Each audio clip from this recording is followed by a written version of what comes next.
morning, everyone. We start with the topic on punctal plugs, why, when, and what to avoid. No financial interest to disclose.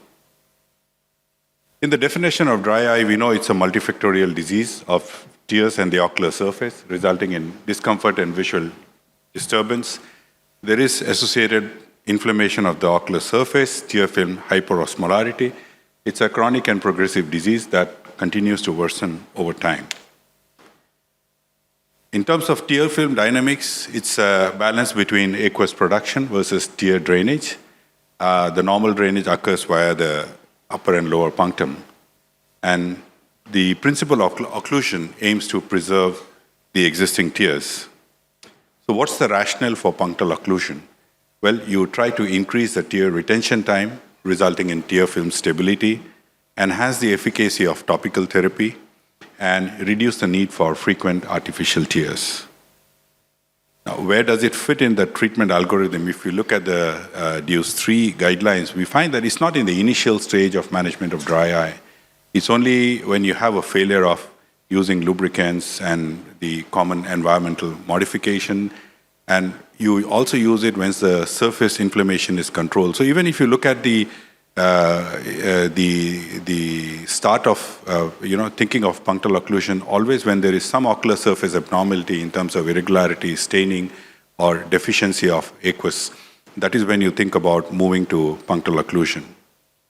Ideal candidate, yes, it is beneficial in aqueous deficient dry eye when you have a deficiency of aqueous tears, like in Sjogren's syndrome. We also use it for post-refractive surgery in the early period. And also for contact lens intolerance when there is difficulty in wearing contact lens comfortably, and especially if their eye is associated with neurotrophy, where there's a decrease in the tear production because there's not enough corneal sensation sending signals to the tear gland to produce tears. The contraindications would be if there is active ocular surface inflammation, any infection of the lids and the meibomian glands, or the patient has lacrimal drainage obstruction. So that's, again, one of the principles that you need to look for before you think about doing a punctal occlusion. Types of occlusion, you can do temporary, semi-permanent, and permanent occlusion. And there's a wide variety of plugs available for all these three categories. This is a nice comprehensive review published in 2016 in the Journal of Ophthalmology. The temporary collagen plugs are made of collagen. They dissolve within days to several weeks. It's always useful as a diagnostic trial, and it can also assess the benefit and tolerance to punctal occlusion. In my clinical practice, when I have to use a temporary collagen plug, what I find is using 2-0-chromic catgut suture. You can take this suture, cut it into 2-millimeter bits, and they fit into the punctum very easily. And that's very nice. It stays for about 2 weeks. And it's relatively inexpensive, and you can use them in your clinical practice to do a temporary punctal occlusion. Silicone punctal plugs are commonly used because they provide the punctal occlusion for a longer duration of time. There are two basic designs. One is like a collar stud that fits into the punctum, but there is a flange that remains outside, so you can see the punctum once it's been placed. And the second type are the intracanalicular, where you put the plug but it goes into the canaliculus, so you don't see them outside. They come in various sizes and designs. So you need to look at your punctum and decide which size is going to fit. Some of them will be like, they will be small, medium, and large. Some come in well-designed sizes like 0.4, 0.6, 0.8, so you do that. And even before you put in the punctal plug, usually the device that comes preloaded punctal plug, the reverse end is usually a punctum dilator. So you can go and dilate the punctum before you can. And that also allows you, when you're using that punctum dilator, you know what is the diameter. They are commonly made of silicon, hydrophobic acrylic, and the intracanalicular plugs, like the Herrick plug or the Smart plug, they are placed inside the canaliculus. They have less chances of extrusion, especially if the patient is rubbing the eye compared to the other silicone plugs which have a flange. But the problem here is you cannot visualize where the plug is. So you assume that the plug is within the canaliculus. Some of these plugs are radio opaque, so you can do an X-ray and figure out where the plug is. The other problem is with the repeated blinking mechanism that you have, sometimes the plugs can migrate and you find that the patient comes back and with a recurrence of symptoms, and that tells you that the plug has, it's no longer doing the way. You can do a fluorescent dye clearance sometimes to establish that if the plug is still working.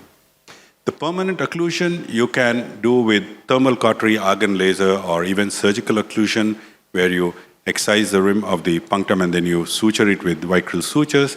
These are reserved for severe aqueous deficiency, where you know for sure that the aqueous production is not going to improve, and you try to conserve tears.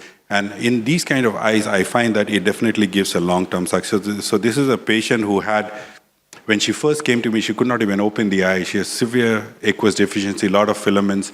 And we went ahead, we did a thermal punctal cautery using the heat cautery. And you can see that this is just 1 week after the procedure. You can look at the luster of the surface. It's so smooth, and she was so comfortable. She felt that this was the best treatment that was done for her. So you have to assess the ocular surface, do surface staining. You can do some baseline Schirmer's test to know that, that this is not like, you need to make sure that the reflex tearing is not very active. Otherwise, you may have epiphora.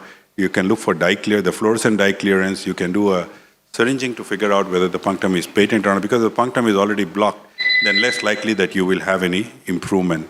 Rule out active inflammation, and if there is any inflammation of the lids and surface, you treat that. To insert, well, it's mostly done on the slit lamp. You can put some topical anesthetic, measure the punctum size, then use the appropriate instrument to hold the plug and insert it. And once it is inserted, just confirm the stability. And for me, I always tell my patient, if I'm putting in a silicone plugs, that be careful when you wipe the eye. If you use a tissue paper and wipe, sometimes the tissue paper will catch the plug and your plug will extrude from the eye. And that is also true if you put in a very small plug, which are loose, so they have a more tendency of jumping out of the eye. So the expected benefit, you will expect that the patient's symptoms will improve. The surface staining goes away in the sense that you do a pre-op surface staining, and when you come back, and if the tear film volume has improved, stability has got better, you find the surface staining reduces. That results in better visual quality as well. And the patient says that what I used to put every hour, now I don't need to put my drops that frequently. Complications, yes, you may have excessive watering from the eye. That's why if you are doing it, maybe just do the lower punctum first and see if that is sufficient. If not, you can go and do the upper punctum as well, because if you do both, sometimes they will end up with epiphora, extrusion of the plug, foreign body sensation. The other thing that can happen is canaliculitis and pyogenic granuloma. This is something you need to watch out for. If you manage that, you remove or change. If the size is not correct, you can change that. If there is any infection, you may remove the plug and treat the infection, and then move on to a different category of plugs, which may be intracanalicular, or in case there is severe aqueous deficiency, you can use the cautery.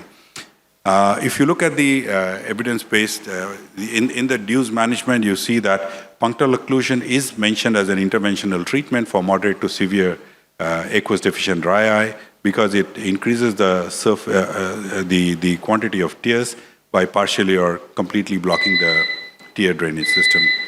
Cochrane review of 18 RCTs did not find a significant benefit of using silicone or collagen plugs. But these are category in a normal dry eye patient you may not see. So if you look at a specific subset of patients with aqueous deficiency dry eye, this is where punctal occlusion plays a very vital role. But you need to be aware about the complications, especially infections that can happen, because when you put in a plug in a surface that's compromised, there is less tears, you can get bacterial colonization, biofilm formation, and they have shown when they removed the plugs and they cultured it, they found a lot of organisms, especially Klebsiella. So the clinical PEARLS take-home message is that punctal occlusion is a valuable adjunct in the management of dry eye. Patient selection is critical. It's integrate in a stepwise dry eye management. Never plug in an inflamed eye. Give a trial with temporary plugs first, and the lower punctum in first instance, and then reassess regularly for efficacy and look out for any complications. Thank you for your patient hearing.